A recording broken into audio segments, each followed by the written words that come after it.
Super crunchy stone bread with sesame seeds. Ayan. Ayan. Sobrang sarap, guys. Hindi siya masyadong matamis. Tama lang siya. Ayan. This is made of flour, milk, brown sugar, and eggs. And then, meron din siyang warm water. So, evaporated milk ang gamit natin dito. Ayan. Super crunchy siya. So, dapat pinaka-importante sa pagluto ng binangkal ay ang baking powder. So, baking powder is para maging crunchy ang ating binangkal. Yan. See?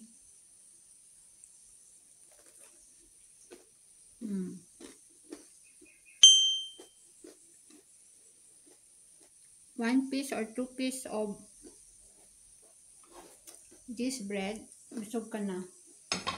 Medyo ano ka siya, malaman. Yan. Tsaka malalaki siya. Sarap.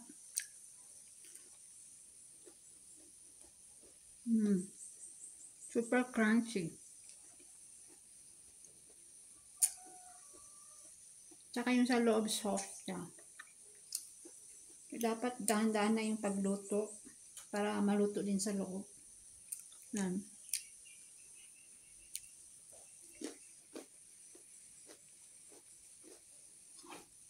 Try this at home, guys. Super yummy snack. And then, yung ingredients is ano lang. Makita mo lang sa kusina. All the ingredients you can find in the kitchen. And it's so cheap to make. Yan.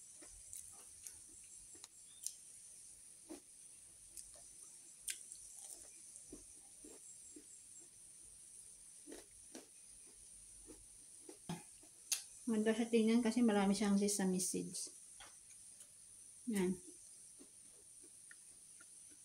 Sobrang sarap. So, magluluto tayo ng binangkal. Ayan, binangkal bread. Kailangan natin ng 6 cups ng flour. So, ito siya ay 2 cups of flour. Kung gusto nyo ng maraming binangkal na tinapay. Lagyan natin ng brown sugar. So, mga 6 spoons ng brown sugar. 3, 4, 5, 6, or 88 na lang natin. 8 brown sugar. 8 spoons of brown sugar. Mix lang natin.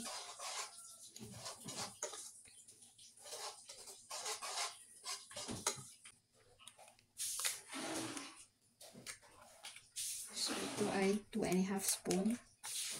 2.5 or 3 spoons ng baking powder.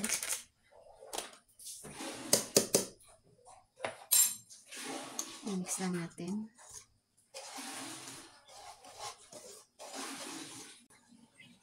Lagyan natin ng konting salt. Ayan. And then, i-mix lang natin.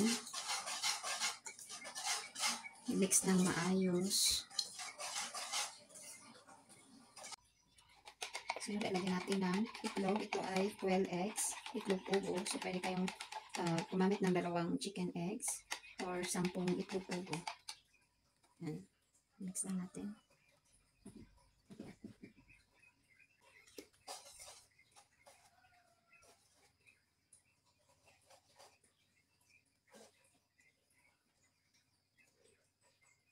Next, lagyan natin ng evaporated milk. Medyo mainit ito siya konti.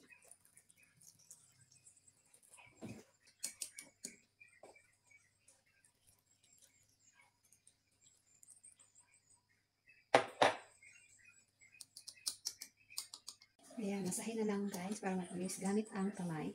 Ayan. Init lang siya ng maigi. O masahin siya ng kamay. Ganun. Tubig.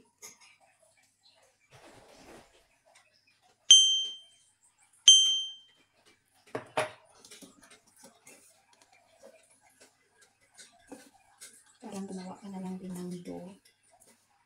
Yung sa donuts. Pero yung lutuin natin ay binangkal. Lagyan natin ng mantika para hindi dumikit sa kamay.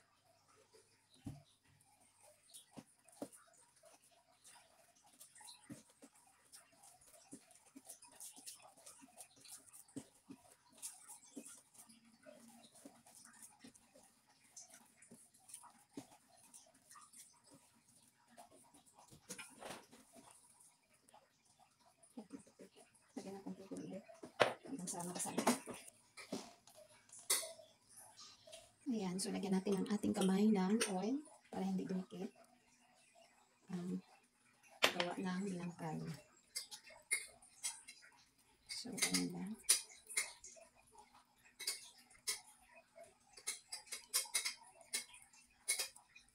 Bilugin lang siya, i-form into circle. Ayan.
So, ito na yung ating sesame seeds. Ayan. So, ilagay lang natin ito. Ito ating, ayan, yung binangkal. Ayan. Ayan, mainit na ang ating mantika. So, ito ay iraro lang natin dito. Ayan. Ganyan. Hanggang sa malagyan siya ng sesame seeds lahat. And then, ready to fry na. So, lagay lang natin sa gilid.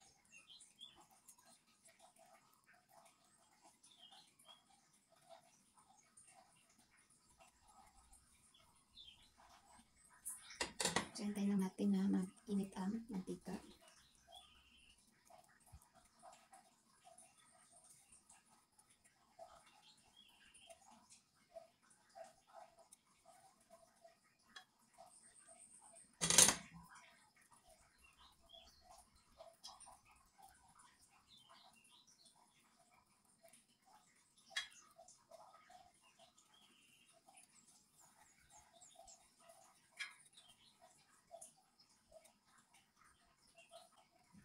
Ayan, so mainit na ang ating mantika. Slow fire lang siya sa ngayon. Then mainit na para maluto siya ng maayos. And then i-drop na natin ang ating binangkal. Ayan, na may sesame seeds. Ayan.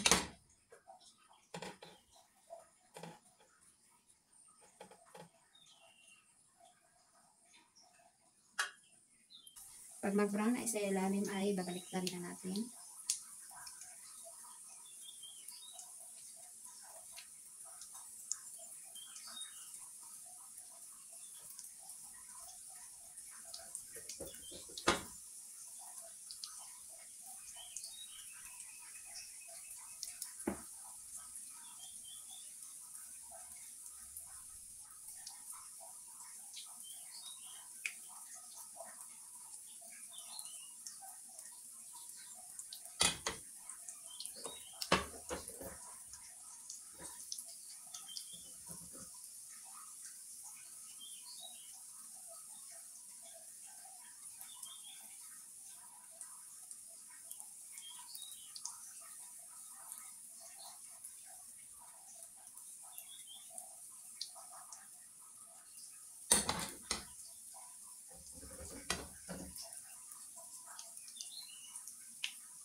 So, itiin lang pag maglagay ng sesame seeds, kailangan mo pumahin ulit ng ganyan para hindi matanggal yung sesame seeds, para dumikit siya.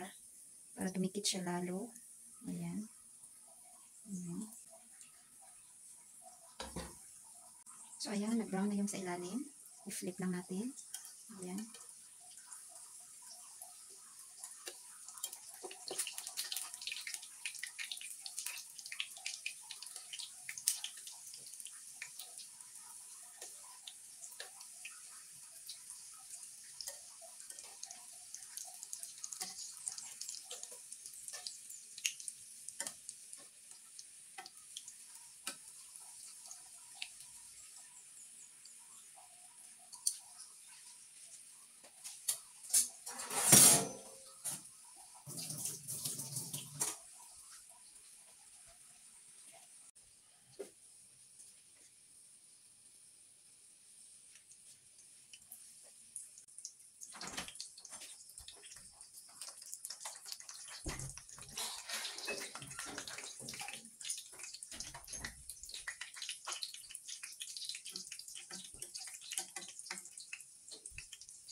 So, ito ng ating binangkal.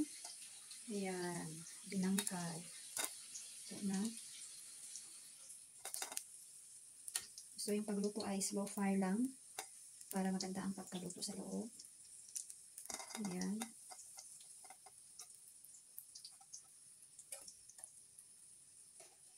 Una-una, medyo mainit o malakas ang apoy. Dapat mainit na mainit ang ating mantika. Ayan, ganyan. Kailangan brown din siya. Brown ang ating binangkal. And then yung marami siyang mantika, yung parang lumulutang na, para naluto yung sa loob. Naluto lang maayos ang sa loob. Ayan.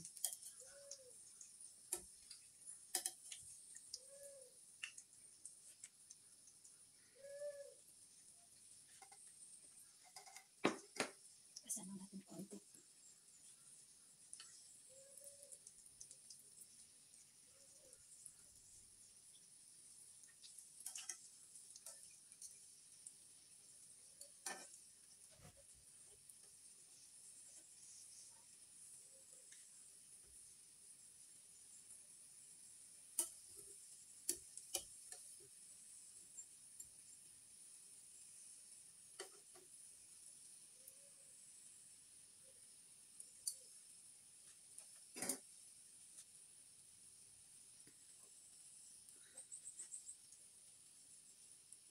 So, kailangan atin siyang i-form ng maayos into circle for shape.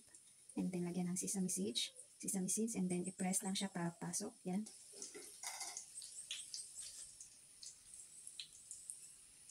So, luto ng ating first batch na binangkal. Ayan.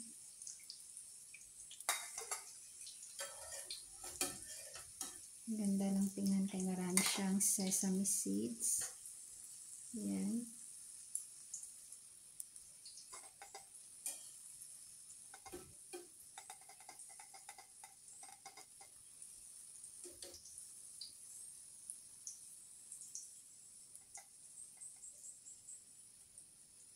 Ayan. So, tikman natin mamaya. Medyo mainit pa ngayon. Sesame seeds. or we call it binangkal balls, yan. Hard bread balls, ayan, with sesame seeds.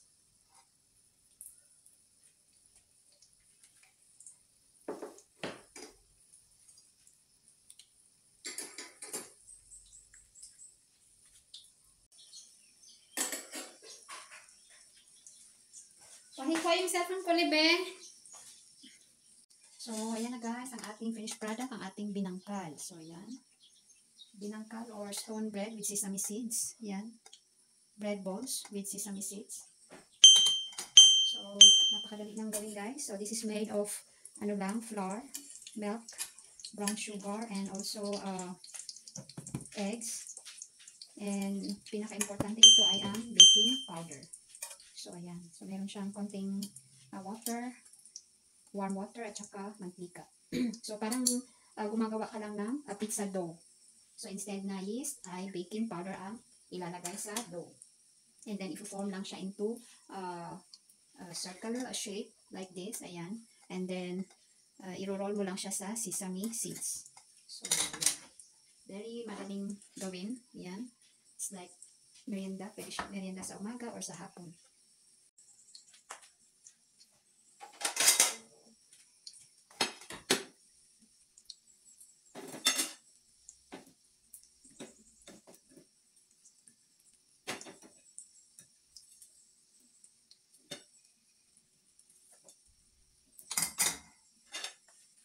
Ayan, ito na ang ating binangkal. Super crunchy binangkal. Hard bread balls. Ayan, with sesame seeds. Ayan.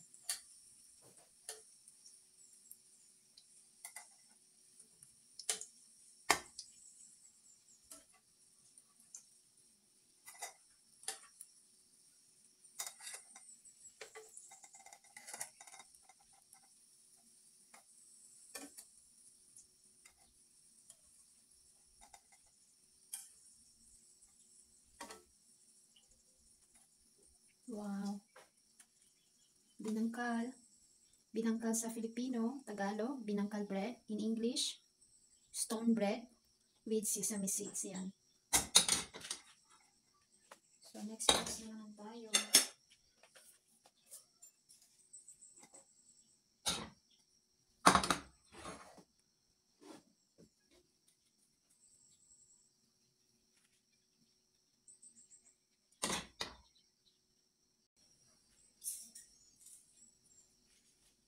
So, binangkal bread. Binangkal. So, ito na yung third batch ng ating binangkal. Ayan. Stone bread with sesame seeds.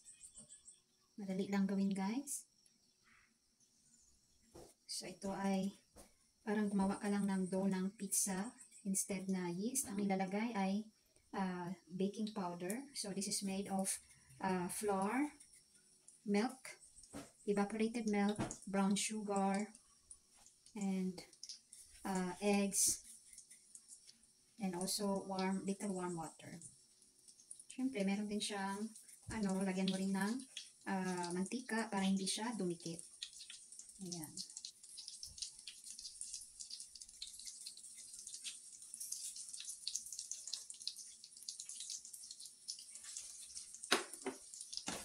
So, this is our finished product, our binangkal bread or stone bread with sesame seeds. Very crunchy, yan siya. Ito.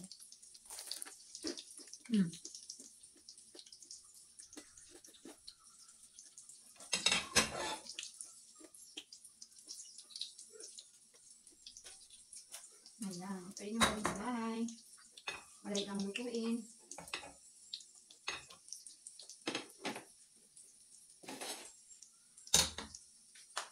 Hindi siya, ayan, hindi siya super, yung tama na ang tamis. Hindi siya masyadong matamis, hindi rin siya yung parang walang sugar. Yung tama lang talaga ang sugar niya. So, hindi siya nakakasawa. So, ayan. Lagyan lang natin ng sesame seeds and then press it like this para dumikit lalo ang sesame seeds sa ating tinapay. Yan. Ganyan lang.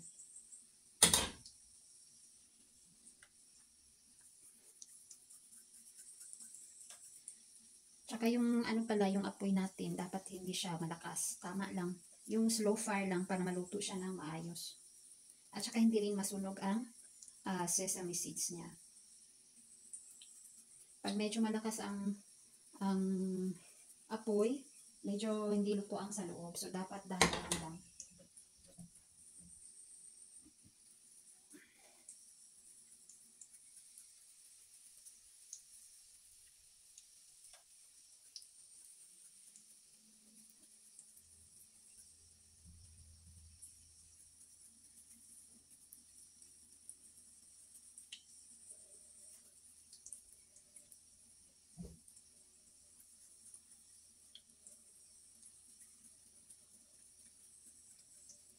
So, very easy to make.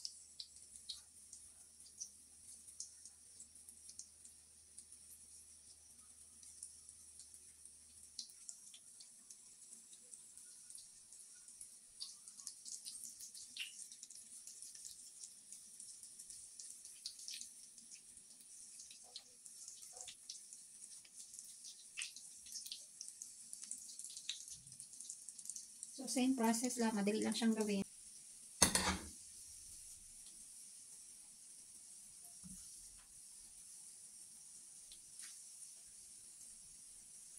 Ayan, malapit nang matapos ang ating binangkal. Luto na to sila, guys. Ayan.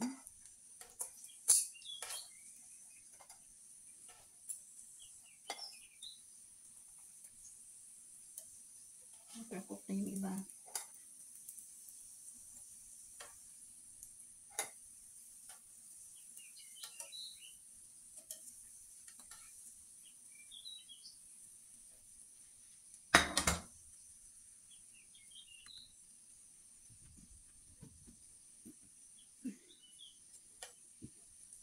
So please don't forget to subscribe, guys, to my channel for more interesting videos. Especially sa food, healthy dishes na niluto ko. Please subscribe and watch my videos.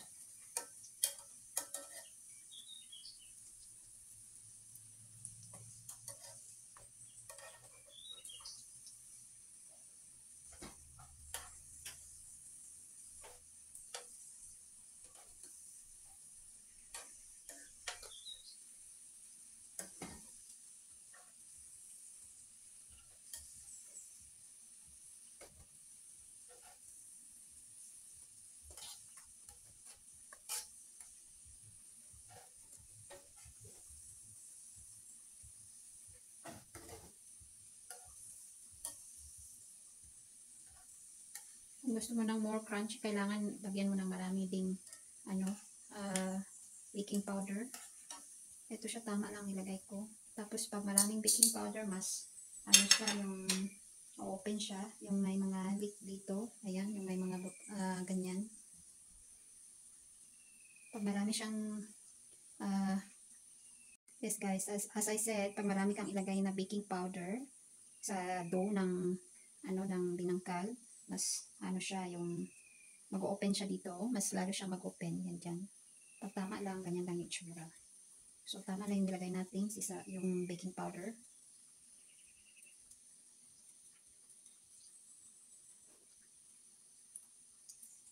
Ayan. So, hindi siya nakakasawa. Maano lang siya, yung tama lang yung lasa. Hindi siya matamis, hindi rin siya yung walang lasa. Tama lang.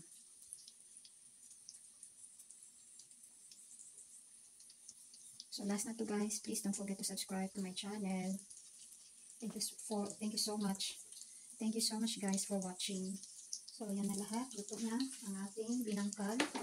Binangkal or stone bread with sesame seeds. Ayan. Ayan. Please support my channel. Subscribe. Thank you so much. Bye. So ayan na.